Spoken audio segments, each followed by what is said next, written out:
Le coronavirus arrive en France. Ça arrive en France, là, on en entend parler partout dans les médias, on n'entend parler plus que de ça. On voit les enfants qui reviennent des voyages scolaires, qui sont mis en quatorzaine. C'est quand même dingue, hein, ça. C'est le fait que, tu vois, en France, dès que tu as un sujet d'actualité, bah, tous les autres, ils sont omnibulés. Donc là, c'est le coronavirus. Et quand il y a le coronavirus, la réforme des retraites, on n'en entend plus parler. C'est quand même incroyable cette capacité qu'ont les médias français à se focus sur un sujet et à complètement omnibuler le reste. Qu'est-ce que ça crée? Ça crée de la panique, ça crée une méga attention, un méga focus sur un seul sujet et on a l'impression que c'est la fin du monde. Salut à toi, c'est Jérôme, bienvenue dans cette nouvelle vidéo, j'espère que tu vas bien.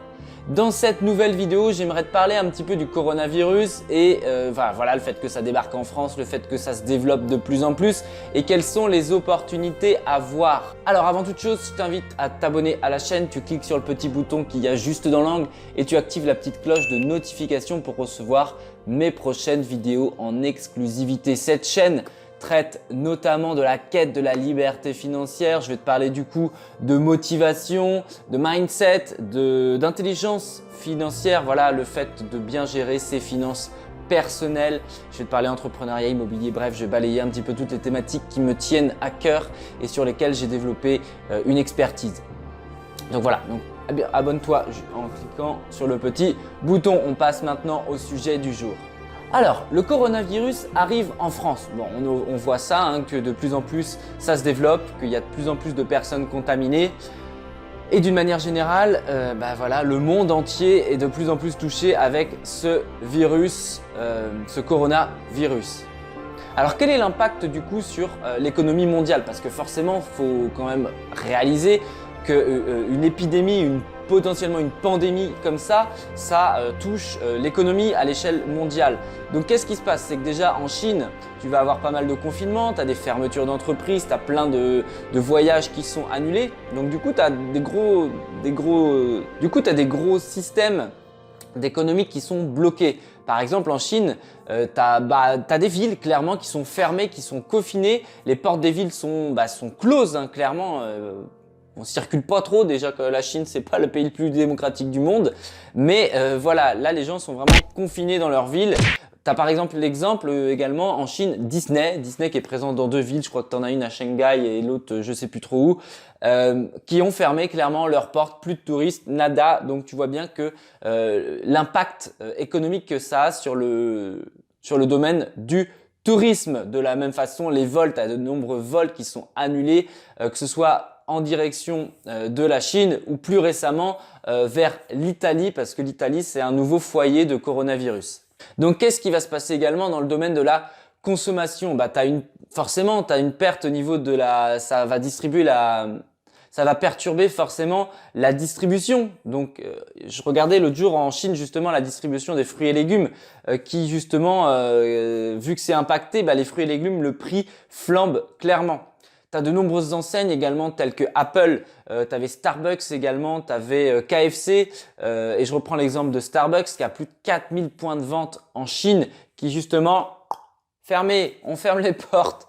Bref, et pour ne terminer que par un dernier secteur qui est celui bien sûr de l'industrie, tu as par exemple PSA qui a 3 usines à Wuhan. C'est pas facile à dire. Qui justement a fait rapatrier 2000 de ses employés. Tu avais notamment une petite quarantaine de Français. Retour au bercail, on prend pas de risque. Donc on se rend bien compte clairement que l'économie mondiale, elle est un petit peu, alors pas encore paralysée, mais vraiment elle subit un fort ralentissement. Bon, en gros, c'est la merde. Mais dans tout ça, qu'est-ce qui va se passer? Quelles sont un petit peu les opportunités qui vont se présenter à toi en tant qu'investisseur? Parce qu'à chaque crise, voilà, quand tu as une crise, tu as toujours des opportunités qui se créent. À toi de les saisir finalement. Donc si on reprend, je vais te donner par exemple 2 exemples. Tu as par exemple Danone aujourd'hui, Danone qui est très présent en Asie et notamment en Chine. Ils annoncent une perte quasiment à 100 millions d'euros de chiffre d'affaires. Donc ça veut dire que l'action de Danone, elle va baisser. Danone, c'est une excellente entreprise, tu vois, qui est très pérenne dans le temps, qui reverse des dividendes de manière régulière.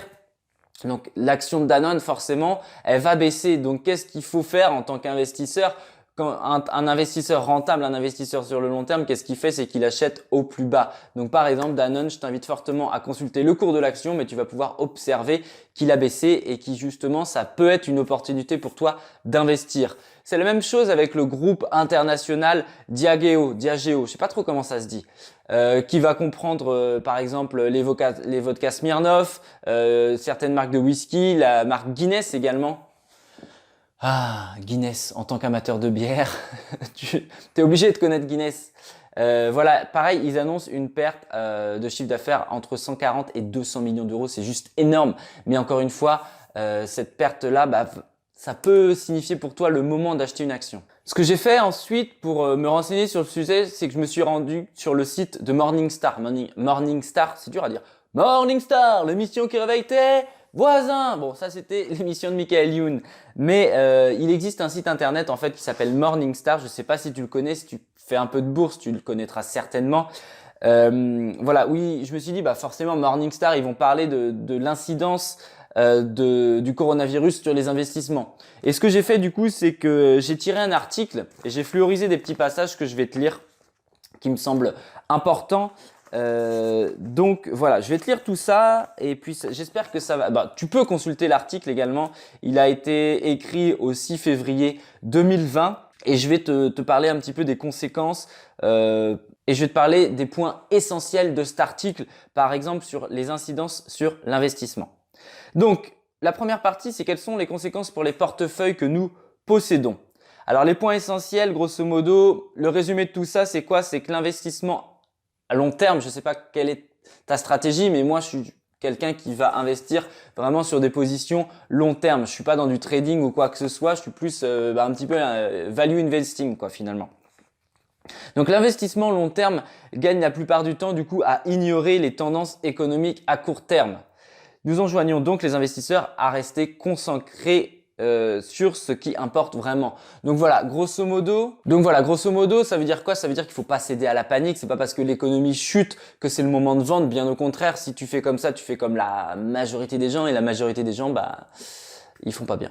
Ce que j'ai trouvé ultra intéressant dans cet article, c'est qu'ils ont vraiment retracé l'historique des épidémies, des différentes épidémies qu'il y a pu avoir par le passé et justement sur les incidences qu'il y avait par rapport à l'investissement.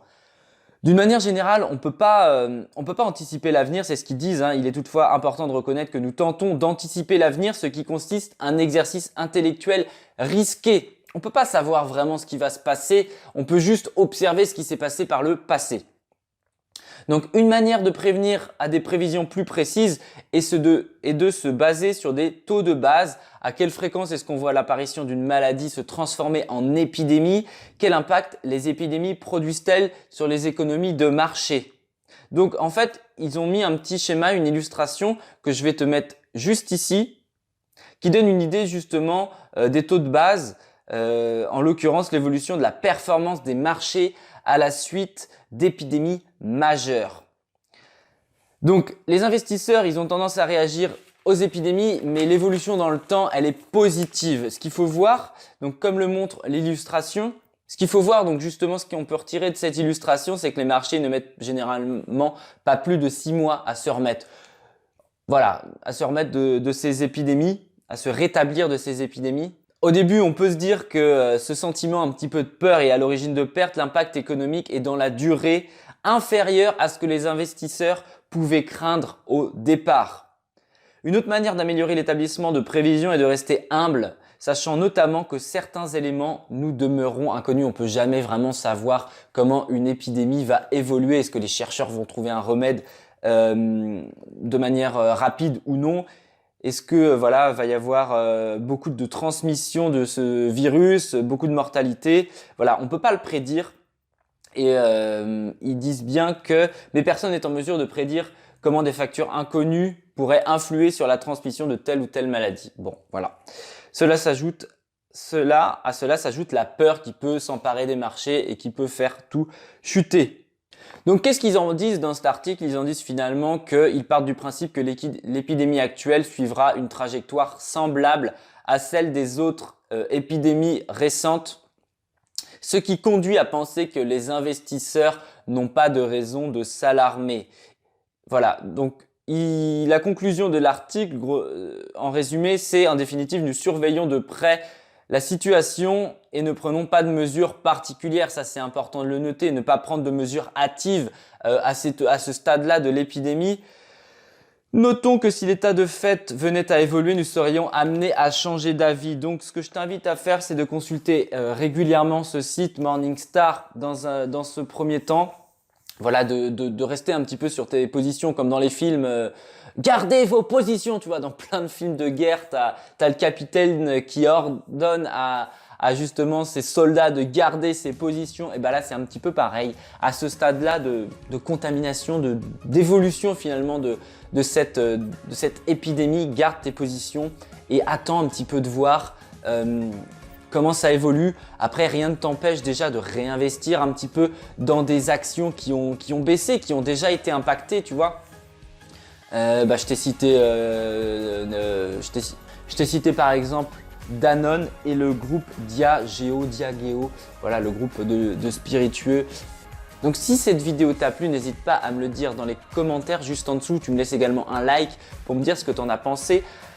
Je suis pas le plus grand expert de la bourse, loin de là. Par contre, je me renseigne, tu vois. Ces informations-là, je les ai chopées sur le site Morningstar parce que c'est un site que j'aime bien.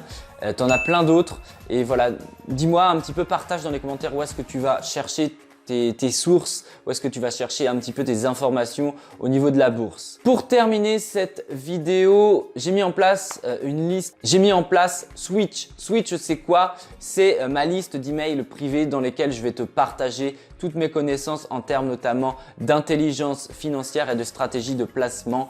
Donc que ce soit dans l'immobilier, que ce soit voilà, en bourse, en crypto, etc. Tous les sujets un petit peu que je vais balayer. Voilà, donc n'hésite pas à t'abonner. C'est juste en dessous, tu cliques sur le petit lien et tu recevras donc voilà des conseils en privé que je partage pas à tout le monde. Je le partage que aux gens qui sont vraiment motivés et qui ont envie vraiment de se développer financièrement. Je te dis à très bientôt dans une prochaine vidéo. Porte-toi bien, c'était GG la gestion. Ciao!